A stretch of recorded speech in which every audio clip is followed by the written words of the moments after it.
and they needed parang career high from your thoughts down sa buong game? Coming into the game, kailangan like iniisip ko talaga na hindi kami twice to beat. Kasi pag iniisip ko yun, iniisip ko din, sinasabi lang sa amin ng coach na 2 or die talaga na hindi kami twice to beat. Give it our all is sa game na to. So yun ang talaga mentality. Clint, how different yung magiging approach mo coming into this finals? Last year kasi kakabalik mo nga lang NZ. Ngayon, kumbaga meron ka ng 2 full seasons ng experience. Siyempre ngayon alam ko na yung mga nangyayari, yung mga kailangan shut off ko na yung mga doors, yung mga outside noise, and for sure yung maturity na how to handle the pressure of the finals. Kasi iba yung pressure.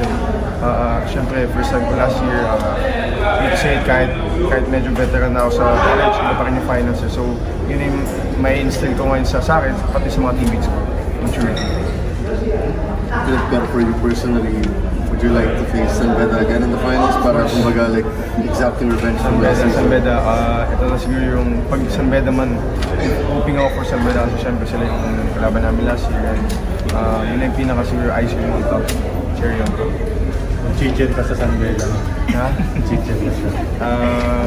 Kahit saan naman ako. Pero syempre may mga friends ako sa San Beda, so we're rooting for them. Yun pa rin yung mag-finals kayo together and compete and get better together. So, maganda. We talked to you earlier this season kasi last season was a 32-year wait for the title, hindi nag-materialize.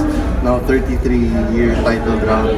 How different will this, finals run be for you considering na mas matagal na yung hinihintay ninyo mapunta yung championship pabalik sa Mabuhay? For me, each year that passes, syempre patagal na patagal, but I think really 33 is enough talaga for the drought. So I think yun na natin haba sa Mabuhay. Like ilang beses namin nag-finals, like out of the last decade, 3 or 2 ata.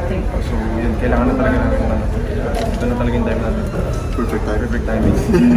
Clint, last game sabi ni Coach, parehas daw kayo na Elquin na motivated after na lang nangyari ng last season. Parehas kayo against San Beda. Pero what do you think made the difference?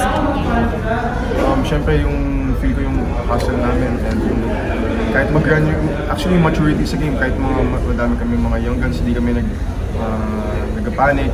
Kapag nagkakaroon sila 13-0 run, 10-0 run, we keep our composure and kasi dami na din kami pinagdaanan na in the past, like especially Benil, yung experience yun, learn from that so much. So yun yung inasal namin ngayon.